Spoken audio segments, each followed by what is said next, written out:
별거가 길다, 그리고 그 기간 사이에 재산 변동이 크다, 이런 걸 주장하면서 소장이나 조정신청서를 접수한 날 이외에 다른 날짜로 주장을 할 수가 있어요. 근데 그 중에서 인정되는 경우가 별거밖에 없다고 보시면 되거든요. 별거에 어떤 서류가 필요한지, 반드시 서류가 있어야 되는지에 대해서 조금 말씀을 드리려고 합니다. 안녕하세요. 빠르고 확실한 해결 불도저 변호사 추은혜입니다. 제가 최근에 별거 1년 정도면 이용 가능합니다, 이런 영상을 올렸어요. 그때 유튜브랑 인스타그램 이런 쇼츠에 많은 분들이 댓글을 달아주셨는데요. 이러한 댓글들은 정말 도움이 됩니다. 제가 항상 다음 영상에 반영해서 이렇게 컨텐츠를 찍거든요. 왜냐면 가장 궁금해하는 점이고 도움이 되는 내용이잖아요. 그리고 사람들이 궁금해하는 게 되게 비슷해요. 그래서 오늘은 별거에 어떤 서류가 필요한지, 반드시 서류가 있어야 되는지에 대해서 조금 말씀을 드리려고 합니다. 별거는요, 단순히 안 산다의 문제가 아니라요, 세 가지가 필요해요. 첫 번째는 실제로 거주지가 분리되어야 합니다. 만약에 한 사람이 원래 본가에 낳는다면 근처에 원룸이나 오피스텔을 구하든 실제로 거주지가 분리가 되어야 합니다. 두 번째, 전입신고가 가장 좋겠죠. 전입신고를 하게 되면 등본상 우리가 거주지가 분리가 되잖아요. 그렇게 서류상 정리를 해두는 것이 필요합니다. 근데 만약에 개인적인 사정이 있다거나 그래서 내가 전입신고까지 좀 어렵다 한다면 새로 계약한 임대차 계약서, 그리고 공과금 납부 내역, 이런 것들을 정리해 두는 게 중요하겠죠. 느끼셨겠지만 그냥 별거하는 것은 사실 의미가 없어요. 이게 왜냐면 우리가 흔히 혼인관계 파탄시라고 하는데요. 그 파탄시는 재산분할 기준 시점이 되고요. 그러면 어느 시점을 파탄시로 보고 재산분할 기준 시점을 정리할 거냐가 실무에서 큰 쟁점이 됩니다. 보통은 이혼 소장을 접수하거나 이혼 조정신청서를 접수한 날을 파탄시로 봅니다. 이게 거의 8, 90% 이상이고요. 다만 별거가 길다, 그리고 그 기간 사이에 재산 변동이 크다, 이런 걸 주장하면서 소장이나 조정신청서를 접수한 날 이외에 다른 날짜로 주장을 할 수가 있어요. 근데 그 중에서 인정되는 경우가 별거밖에 없다고 보시면 되거든요. 그래서 보통 우리가 별거시가 인정이 되냐 안 되냐가 많은 다툼이 됩니다. 그래서 보통 우리 특히 아이가 있어요. 그러면 별거를 하더라도요, 당사자들이 계속 연락을 주고받아요.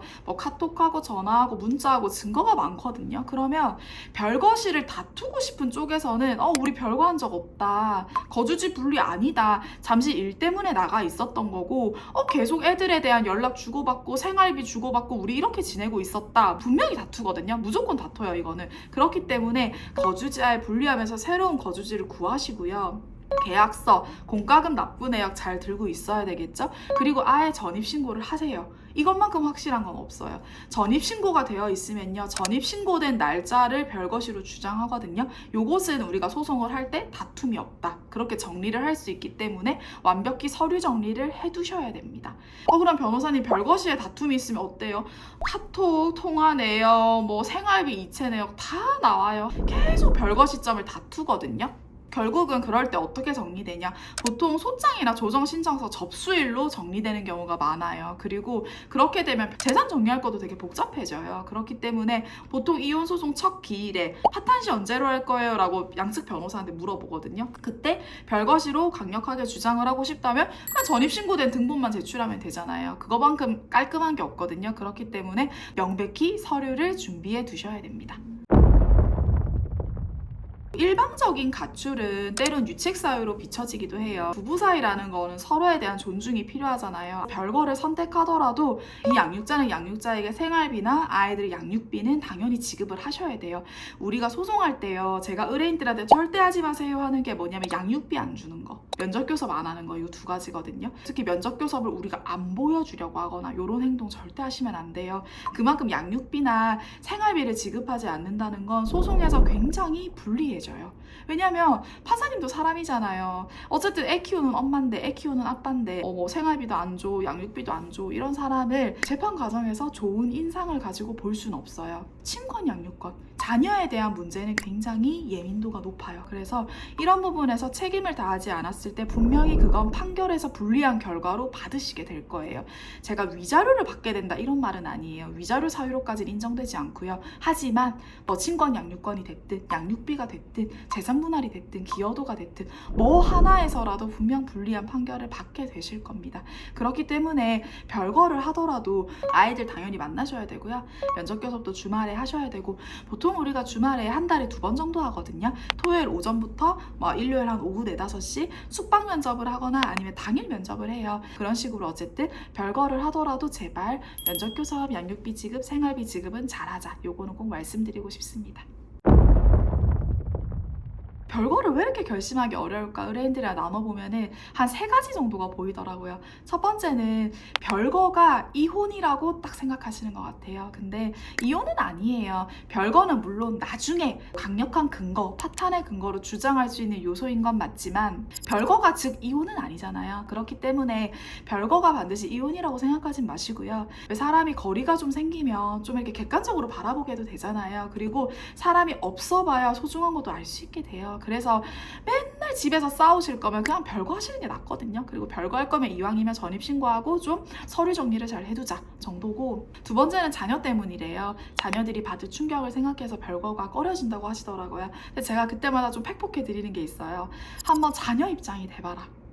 맨날 집에서 싸우는 부모가 좋냐? 그래도 따로 살면서 주중엔 엄마랑 있고 주말엔 아빠 만나는 게 좋냐? 제가 자녀면 전 후자를 선택할 것 같거든요. 제가 되게 가볍게 얘기하는 게 아니라 심리 상담도 공부하고 가족 상담도 공부하고 그랬는데 그런 얘기해요. 우스갯소리로 이혼을 해야 될 가정에서 자란 자녀가 가장 불행해요. 이혼한 가정의 자녀도 어려움이 있겠죠. 얼마나 엄마 아빠가 그립겠어요. 그래서 그거에 대해서 결핍을 채워주고 결핍을 느끼지 않게 최선을 다하는 건 정말 어른이라면, 저는 부모라면 마땅히 해야 될 일이라고 생각해요. 하지만 이혼을 해야 할, 분명히 우리 가족은 이혼해야 돼, 우리 부모님 이혼해야 돼, 그런 가정에서 자란 자녀가 훨씬 불행하다는 것쯤은 아셔야 될 것 같아요. 그래서 과연 자녀를 위한 건지 이게 내가 용기가 없는 건지는 조금 생각해 볼 필요가 있는 것 같아요. 세 번째는 자신이 없다고 하시더라고요. 자신이 없다는 게 아무래도 경제적인 부분이겠죠. 제가 항상 얘기해요. 거주지가 분리돼도 양육비 주셔야 된다, 생활비 주셔야 된다. 그 말은 내가 거주지도 구해야 되고 그럼 월세도 나가야 되고, 혹은 만약에 부모님 집에 들어가게 되면 부모님한테 뭔가 용돈이라도 생활비 명목으로 드려야 되잖아요. 이중으로 지출이 되잖아요. 그러니까 자신이 없는 거예요. 이런 부분 때문에 망설이시더라고요. 근데 어떻게 하면 될까요? 일단 별거가 이혼은 아니에요. 그러니까 별거를 하면서 어느 정도 거리를 둘 필요도 있다. 자녀들이랑 면접 교섭 잘 하시면 돼요. 양육비 주시면 되거든요. 그거에 대한 부담감, 내가 좀 덜 쓰고 덜 먹어야죠. 어쩌겠어요. 그래도 그런 의무를 다하면서 어느 정도 숙고하는 시간을 가지셔도 되고요. 그리고 맨날 집에서 싸우시는 것보다요, 그냥 주말에 만나서 잘 놀아주시는 게 아이한테 훨씬 낫습니다. 아이의 심리적 안정에도 훨씬 낫기 때문에 정서적으로도 많이 안정되고요. 그렇기 때문에 조금은 냉철하게 객관적으로 바라보실 필요는 있는 것 같아요. 네, 정리하겠습니다. 각방은 별거가 아니고요. 우리 의뢰인분들이 궁금해하신 거, 변호사님 서류 정리가 필요한가요? 무조건 필요합니다. 무조건 하셔야죠. 그런데 임대차 계약서, 공과금 납부 내역 정도 정리하는 거 괜찮은데, 제가 방금 말씀드렸죠? 별거 시점에 대한 기준 시점, 재산분할 기준 시점 다툼이 있을 때, 만약에 상대방이 볼 때 별거시로 잡으면 우리한테 불리한데, 그 6개월, 3개월 사이에 저 남자 재산 증식이 너무 많은데 이혼 소장 접수일로 다툴래요 할 때 카카오톡, 전화, 문자 내역 다 나옵니다. 중요하잖아요. 돈은 중요하고. 그리고 애가 있는데 별거 중이라고 우리가 전화를 못 하나요? 전화를 해야 되잖아요. 애들이 있는데 논의할 거 많거든요. 그러면서 이거 저희 별거 아니에요, 임시로 거주지 구한 거거든요 하는 식으로 다툼이 굉장히 많다. 그렇기 때문에 확실하게 전입신고 해두셔라. 그게 아니라면 거의 다툰다. 다툴 때는 대부분 소장 접수일을 기준으로 우리가 재산분할 기준 시점 정리가 되거든요. 그러니까 반드시 전입신고 하시고 주민등록 등본상 거주지 분리를 해두셔라. 그게 안 된다 그러면 임대차 계약서 그리고 공과금 납부 내역 정도라도 잘 정리를 해두자 말씀드리고 싶습니다. 저 같은 경우는 처음 상담부터 끝까지 러닝메이트가 되어서 책임을 집니다. 변호사 변경 같은 거 없고요. 우리 보통 이런 얘기들 한 변호사 만나서 다 설명했는데 변호사 변경되고 그러면 또 그 변호사한테 설명해야 되거든요. 정말 피로감이 저라도 들 것 같아요. 저랑 같이 사건 진행하시면 그럴 일 없으니까 이런 점에서 고민된다, 변호사님 저 이혼 준비할 거예요. 가장 똑똑한 의뢰인들이요, 이혼 준비 단계에서 변호사랑 상담하는 사람들이에요. 저 같은 경우는 첫 상담하고 제가 이제 업무폰에 기록되어 있을 거 아니에요. 6년 뒤에 저한테 소송하러 오신 분도 있거든요. 그렇게 이혼 소송을 준비를 최소한 1년 6개월 정도 준비하면 할수록 결과가 좋을 수밖에 없어요. 준비 단계에서부터 꼭 변호사랑 상담 받아보시고요. 궁금한 점 있으시면 언제든 전화 주세요.